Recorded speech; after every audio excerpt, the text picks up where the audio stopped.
Thank you, Mr. Chair.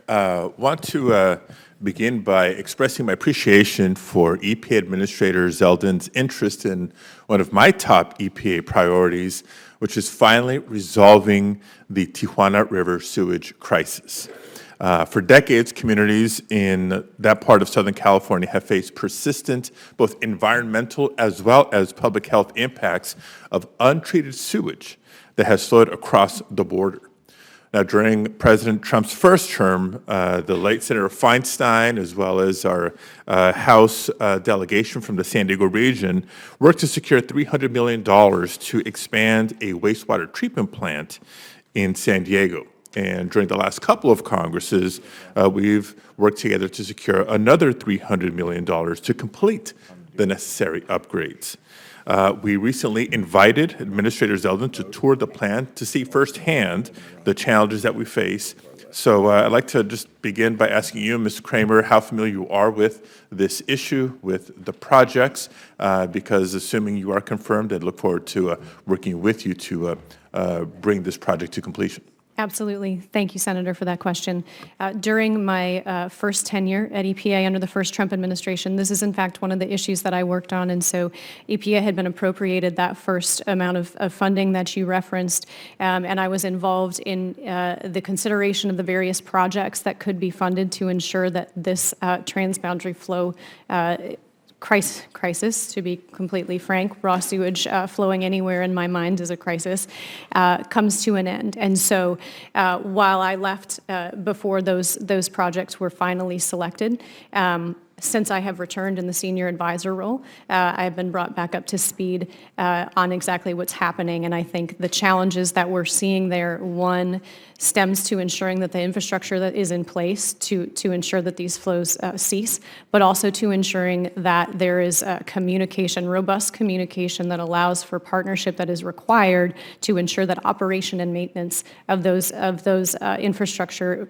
investments takes place. And it's especially easy when it's in the U.S. And it's a little bit more challenging when we have infrastructure on the other side of the border that we need to be collaborating on. So, well, that's music to my ears, your familiarity with it, your history with it, your commitment to it as a priority. And yes, collaboration is key, not just with partners south of the border, but even within the federal government. We've brought to bear the U.S. Army Corps of Engineers and the intricacies of the State Department's involvement here. So thank you for that. Next question is going to be for Mr. Nesvik. So I want to, first of all, thank you for your public service, both as wildlife manager in Wyoming as well as in the armed services. If confirmed, you'll be the latest in a long line of folks facing a steep learning curve on the contentious water issues in California, which require a large amount of careful attention and collaboration as well. In the Klamath Basin, for example, in the far northern part of the state, water scarcity challenges are efforts to support agriculture, restore fish populations, and improve water quality. At Lake Tahoe, invasive species and water quality concerns threaten the lake's clarity. In the Sacramento-San Joaquin Bay Delta, we're balancing the water needs of agriculture with the need to protect endangered species and adapt to our changing climate. And in Southern California, we face serious challenges like habitat loss and water scarcity, with the Salton Sea being a prime example of the need for federal and state cooperation. So each of these, let alone all taken together, are certainly tough, high-stakes issues that demand significant time, attention, and collaboration between federal and state governments, and a shared commitment to practical solutions. So I'm looking to responsible public servants to help inform the president and work with partners on the ground. And that, I guess, is my first question to you, Mr. Nesvik. If you're confirmed, are you willing to roll up your sleeves and listen to both career professionals at Fish and Wildlife Service, as well as experts within California's state agencies as you navigate these complex issues? Yes, Senator, I appreciate that question. I know water is an extremely important issue for California. I know it's very complex.